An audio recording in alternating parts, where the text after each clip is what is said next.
Alright, we're gonna try again. I'm gonna just cut to... try to cut out as much as I can. But I'm just gonna rush through and do things a little differently. We're gonna go into the mind control room this time. Or I'm going to. You guys aren't gonna do anything. You're gonna sit there and watch. Okay, we're not gonna wait there either. We're just gonna go as quickly as possible. Go. All of his co-workers were gone. What could it mean? Stanley decided to go to the meeting room. Perhaps he had simply missed a memo. Yep, go into the meeting room. Door on the left. When Stanley came to a set of 2 open doors, he entered the door on his left. At least the narrator is able to keep up with me moving quickly. Yet there was not a single person here either. Feeling a wave of disbelief, Stanley decided to go up to his boss's office. Hoping he might coming to a staircase, Stanley walked upstairs to his boss's office.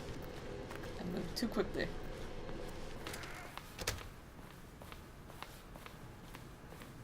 Stepping into his manager's office, Stanley was once again stunned to discover not an indication of any human life. Shocked, Stanley was in such a rush to get through the story as quickly as possible, he didn't even have a single minute to just let the narrator talk. That kind of anxiety isn't healthy, so he relaxed for a few moments with some calming New Age music. Okay, fine, sorry. I'm in a rush. I've already done this. Feeling soothed and rejuvenated, Stanley calmly walked forward into the opened passageway. Oh, that's funny. They punished me for moving too quickly. Sorry, God. Oh, I missed the hallway. Alright, back down.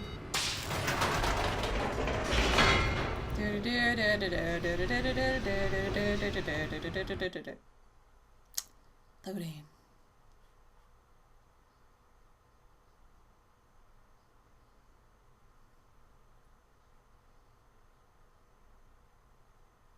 Descending deeper into the building, Stanley realized he felt a bit peculiar.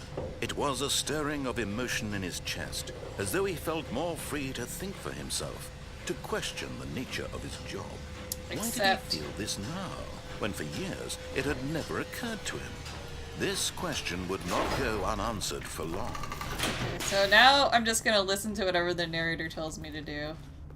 Stanley walked straight ahead through the large door that read Mind Control Facility. It's a camera. Whoa.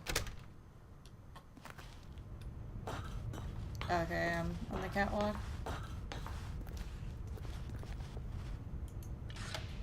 The lights rose on an enormous room packed with television screens. Wow. What horrible secret did this place hold? Stanley thought to himself. Did he have the strength to find out?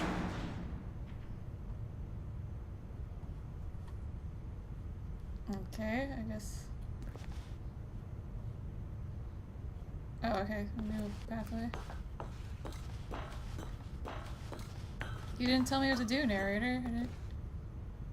Okay, oh, camera. Oh, now I get to watch it, everything. Now the monitors jumped to life, their true nature revealed. Each bore the number of an employee in the building. There's me. Stanley's co-workers. The lives of so many individuals reduced to images on a screen. Oh, what's this And now? Stanley, one of them, eternally monitored in this place where freedom meant nothing.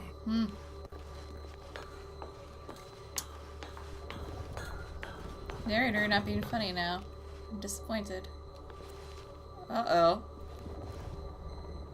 Fired. 104 was fired. Is my number still there? My number's still there.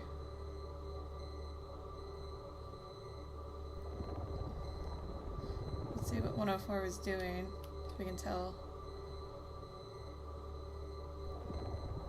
Can't see anything. Okay. This mind control facility, it was too horrible to believe. It couldn't be true. Had Stanley really been under someone's control all this time? Was this the only reason he was happy with his boring job? That his emotions had been manipulated to accept it blindly? Probably. Poor Stanley. No. He refused to believe it. He No. couldn't accept it. No. His own life in someone else's control? Never. Never. Never. It was unthinkable, wasn't it? Was it even possible? Had he truly spent his entire life utterly blind to the world? Probably. Now we're just listening to what you But want to here do. was the proof. The heart of the operation. Controls labeled with emotions. Happy or sad or content. Walking, eating, working. All of it monitored and commanded from this very place. And as the cold reality of his past began to sink in, Stanley decided that this machinery would never again exert its terrible power over another human life. For he would dismantle the controls once and for all.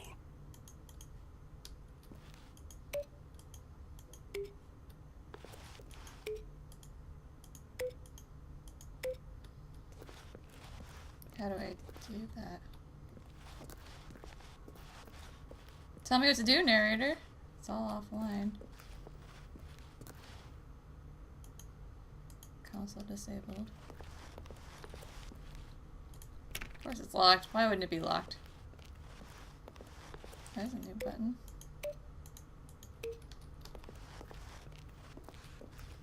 Oh, I guess facility power. That's how I turn it off.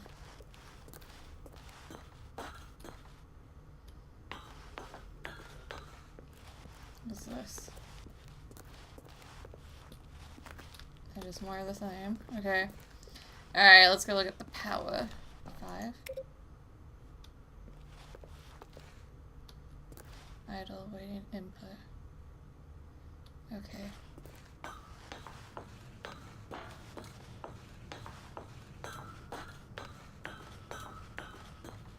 Yes. And when at last he found the source of the room's power, he knew it was his duty, his obligation, to put an end to this horrible place and to everything it stood for.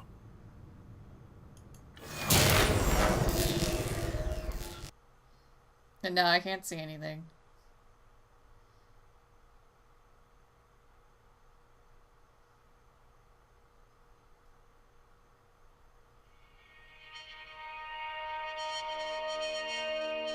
Okay. Oh shit. Blackness and a rising chill of uncertainty. Was it over? I don't know. Yes. He had won. He had defeated the machine. Unshackled Yay. himself from someone else's command. Freedom was mere moments away. And yet, even as the immense door slowly opened, Stanley reflected on how many puzzles still lay unsolved. Where had his co-workers gone? How had he been freed from the machine's grasp? What other mysteries did this strange building hold? But as sunlight streamed into the chamber, he realized Why do I have a none feeling of this something mattered is to gonna him, go bad? for it was not knowledge or even power that he had been seeking, but happiness. Perhaps his goal had not been to understand, but to let go. No longer would anyone tell him where to go, what to do, or how to feel. Whatever life he lives, it will be his. And that was all he needed to know. It was perhaps the only thing worth knowing. Stanley stepped through the open door.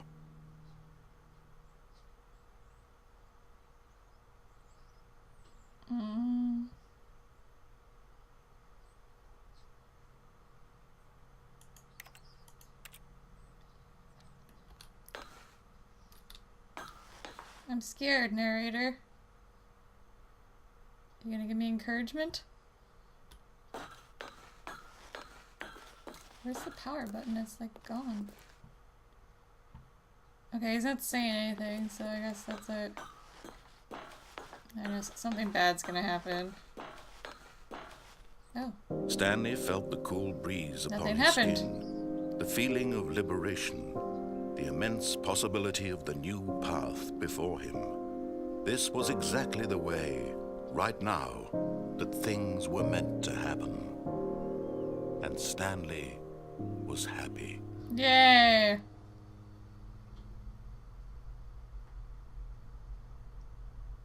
Beat the game. Hooray! The end is never the end, is never the end.